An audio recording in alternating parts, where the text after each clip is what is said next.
Yeah, if you guys didn't have fun tonight, you should quit right now and find a new job. That was just an elite level physicality, bloodbath, competitive, just incredible performance after incredible performance going down the line. A great game, and it's just like, how fun is this SEC league going to be? I mean, just as incredible. So congratulations to Florida. They've had an incredible start to the season. They have big-time players that are really competing at a high level, and guys that are really dialed into their particular role on that team. And I couldn't be more proud of our guys. They just battled and battled and battled, and sometimes we're not great, but these guys got so much fight in them and so much together in them and so much resilience. It's a really fun team to coach. And you know, the only sad thing for me is we only get 17 more of these. It feels like I already get sad thinking we only get to do this 17 more times in this regular season. So we're going to try and enjoy every second of it.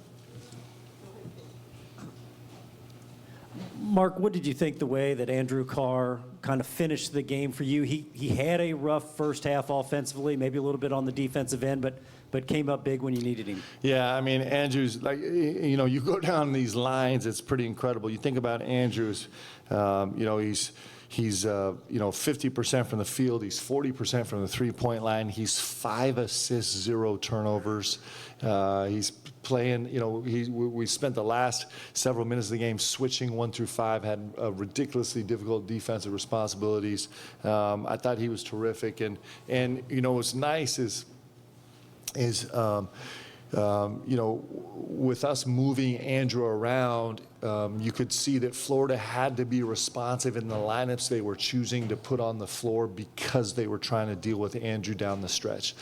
And that's really impactful. It's a good feeling as a coach when you know that the other side has to kind of jockey a little bit to figure out what they can do lineup-wise. It might not be the lineup or the positioning that they want to have on the floor for a bunch of reasons, but it's the one they have to have on the floor to handle Andrew Carr. And that's a pretty good feeling. It talks about his, you know, incredible effect on the game. Marcus, 16-0 run and 2 10-0 runs. Other than the simplicity of making shots and getting stops, what goes into something like that? What does a team need to have runs like that against a team like this? Well, to have the first run, you need Otega Owe. I'll tell you what, you know, it's just, it's just, guys, it's the most humbling thing in the world to watch these guys grow. And so it just, and the game is such an incredible teacher. And so Otega's first rotation was a little shorter than normal. He was out before the first media, and he sat for a little while. And he was coming off a game where he didn't love it. And then he refused to allow any of that to affect his intensity or his drive. And so then he came back in, and you know, we were a little bit sideways and couldn't kind of find a rhythm. And he was like, "You guys just relax, man. I'm come find all of your rhythm for you." And then with the later runs, I think it has a lot to do with you know, just listen. I mean, Florida's a great team, so sometimes I'm just talking about our team right now. You know, I'm a big believer, it's going to sound soft, but I'm a big believer that all my guys snuck into Chris's apartment after celebrating his birthday to go scare him and surprise him. You know, my guy that's, you know, struggling right now because he can't play right now and it's killing him, they all snuck into his apartment like little kids to go surprise him. And I actually think those runs come from a group like that. I really do. I think it comes from being together, and these guys are working so hard to be together as much as they can. And I think that's probably the most important ingredient. And Mark, I was going to ask about Otega before you said that. Of all the personalities on your team, he seems like the one who's the first to say, "You know what, enough of this. Yeah. I'm fixing this." Is that accurate? Yeah, he is. It's interesting because when you guys talk to him, he's just the most soft-spoken guy ever, isn't he? But he has a competitive fire in him that burns really, really deep. And what he's doing this season is just incredible. You know, Otega's interesting because Otega breaks some of our rules. And he's one of those guys where from time to time I just have to close my eyes and look away. and don't change it, and just accept that, like, this is just Ortega being Ortega. And he's done that for us a lot this year, and the contribution he's making to this team and the way he's leading and the joy that he brings to our guys is really special. Mark, how do you kind of summarize the value of Kobe, being able to have a Kobe to bring from off the bench? How fun is it to watch Kobe Bryant in the second half go, what was he, 6 for 7? Something crazy like that. Where's Kobe? 7 for 9. And just like off the bounce, it's interesting. We work so hard to create shots for Kobe, and Kobe kind of comes off an action that we think is so creative, and then he stops and he lets the defense recover, and because he just wants to go off the bounce, he just wants to shoot off the bounce. But he was magical tonight, wasn't he? And I don't know, you're hard pressed to make a real cogent argument that he's not the best shooter in the country. It's ridiculous. The way he shoots it, how he gets it off, where he shoots it, how high he shoots it. And he was, clearly, he was massively important for us. He was also another huge catalyst in those runs. And, we had to kind of, we had some fatigue on the floor and kind of had to go with some, makeshift, some makeshift lineups, maybe that were a little heavier on different guys than traditionally we do. And Kobe was just like, don't worry, I got it. I'm just going to make shots. He was spectacular. He's also growing immensely on the defensive end. He's also like the most beautiful kid you're ever going to meet, man. He's special. With the runs and the crowd and the switch of momentum, it felt like a game from 30 years ago with you guys playing Arkansas or something. Yeah. This place was different today, was it not? Well, I told the staff, I told the staff, we were just meeting for a second before we met with the guys after the game, and I just told them, I'm like, I'm so happy for you guys, because they're going to be able to now start to connect the experience of being in this gym with a real experience they're having. And, when I walk into this gym and it's totally dead silent, and there's no one here and the lights are out, which I love to do, that's all I hear is what we heard today, because I got to live it for so long. And I'm just really grateful that my guys, the guys on this team and my staff, they're going to learn that. And there's nowhere like it. BBN was ridiculous tonight. I mean, how fun was that to be in that gym? It was pretty special. Coach, in the back. You said earlier this week that the SEC would teach you a lot about yourselves. What did you learn today? We learned that we got to get a lot more physical. We learned that we got to, it's going to be like a life or death fight on the boards every single night. We learned that we're going to have to be really creative, changing the way we guard throughout the game, which our players were unbelievable in receiving adjustments during the course of the game. We learned that it's just incredibly talented guys. Like, there was a minute there where I was like, Elijah Martin might not miss another shot for the rest of his life. He was unbelievable. And we had one coach saying, we got to force him inside the 3. And the other coach saying, he just made 3 straight 2s. And it's just, he was absolutely terrific. And we're learning how fun this is. I think that's the overwhelming thing for us, is like, we only get to do this 17 more times. And so we can't waste a minute, man. And I hope BBN doesn't miss a second of it. And it's going to be great times and hard times, but they're all going to be growing times. And that's why it's so fun to play in this league. How does it feel to get your first SEC win as a Kentucky head coach? I actually don't know. I hadn't considered that. I'm so happy. The one thing that you learn when you've been coaching for a little while is that it just doesn't really have much to do with us. I mean, this is about this community and these players growing and learning, and the fact that we get to be here and bear witness is unbelievable.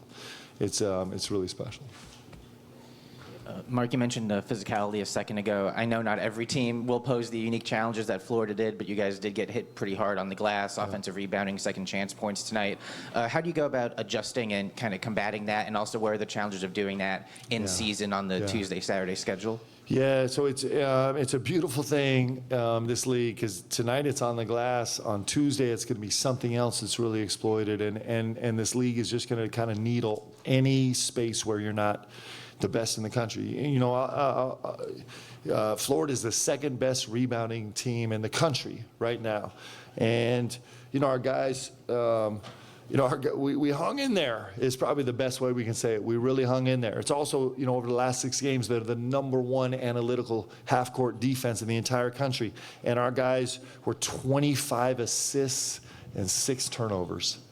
Like, that number, guys, is, I was going to say breathtaking, but Leanne gets mad at me when I say breathtaking. That number is insane. There's 25 assists, 6 turnovers against the #1 defensive team in a half court in the country over the last 6 games. That's crazy.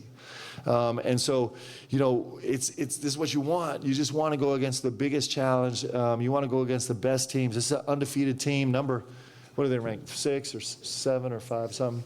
And another top 10 matchup, and it just makes you get better. So, in regards to rebounding, we're going to get first we're going to get in the training room, try and get healed up. Then we get in the weight room, and then we get in the film room and try and figure out some different things schematically and habit-wise that we can do. But the one thing I'm not worried about is our guys' fight. Our guys' fight is there. Coach, this team now has 3 wins over top 10 programs. What can you talk about this team's ability to show up in the big-time games? They love it. They love it. And every day we're learning to love each other a little bit more. And just the opportunity to compete. There's nothing better. Like, you only get to do this for a little time in your life, to just compete like this. And our guys are falling in love with competing. They're falling in love with it. I don't think they're scared. I don't think they spend a ton of time stressing or fretting about outcome. I think they're doing a terrific job about as best as anybody can about staying in the moment and just competing on this possession. And then when we do get sideways, somebody else steps up and be like, no, I'll be present right now. And I think our guys are doing a great job of that. Mark, down here. December, there was some inconsistent offensive performances, but 106 points in your first SEC game. Just how promising of a sign is that going forward? I would like to do that every game. I don't know if we're going to be 14 for 29 every game. The 29 is the part I'm super happy about. It's been really hard for us to get close to 30. But we have a bunch of guys stepping up. You think about us offensively. Think about Amari Williams tonight. He's 6 for 7 from the field. He's 5 assists. You think about our starting 4 and 5. They're 10 assists, 1 turnover. Like, that's insane. And as a group, our starting 4 and 5 is 10 for 15 from the field. And so offensively, what those guys are delivering right now in terms of playmaking, there was 5 games ago, Amari really dug into this idea of, like, I'm not turning the ball over anymore. Like, I'm gonna get on top of he had just gone underwater on assist to turnover ratio. It was under a 1-to-1, and he hasn't had more than 1 turnover in a game in the last 6 games now. He's a 5-1. And offensively, those kind of things are the markers that keep us. We won't be 14 for 29 every night, but if we can protect the ball like this against the #1 half-court defensive team in the country, and if we can share the ball like we did with 25 assists, it's going to bode well for our offense every single night. Mark, down here. So you speak on Amari Williams' play. He was in foul trouble for most of the game. What do you take from a performance like that when he's in foul trouble? How hard is it for someone to do something like that when in foul trouble? Well, I think Ruben was what made the game hard. I mean, he's a monster. Like, this number 9. I'm going to say his name wrong, so forgive me, Ruben Chinelu. But he is. You talk about, like, what a special player. Because he walks onto the floor and he actually is not distracted by any other agenda than just doing what he does great. And what he does great is he moves bodies. I mean, it's incredible. He was a bully tonight, and so I thought that was probably the biggest challenge that Amari faced foul-wise. But I think, is this true, Deb? I think Amari still never fouled out of a game in his whole career. Is that true? So, this is probably a little bit more of an anomaly foul-wise for him. Super grateful, guys. Enjoy.